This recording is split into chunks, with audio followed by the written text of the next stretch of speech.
Kondisi Judika pasca pita suara rusak, diminta vakum bernyanyi, sempat minum jamu demi segera pulih.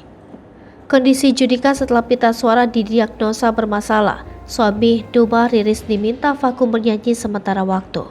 Kabar kurang mengenakan datang dari penyanyi Judika. Suara dari suami Duma itu diketahui sedang mengalami bermasalah. Dokter mendiagnosis pita suara Judika rusak dan harus vakum untuk sementara, sebab dirinya tak bisa bernyanyi dengan suara tinggi. Lantas bagaimana kondisi Judika saat ini? Dokter mendiagnosis pita suara Judika rusak dan harus vakum untuk sementara.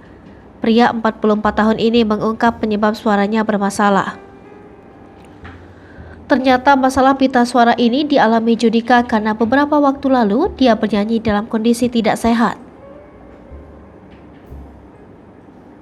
Pelantun putus atau terus ini sudah mencoba berbagai cara untuk memulihkan suaranya, termasuk konsumsi obat bahkan hingga meneguk ramuan jamu.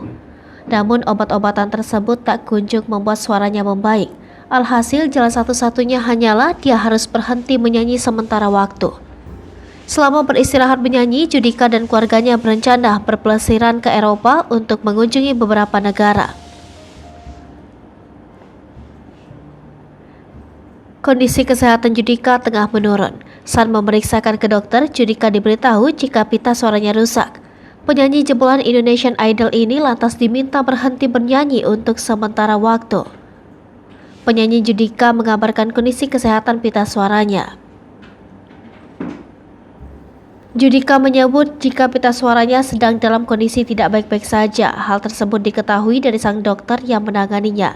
Bahkan Judika terpaksa harus berhenti nyanyi untuk sementara waktu karena pita suaranya rusak.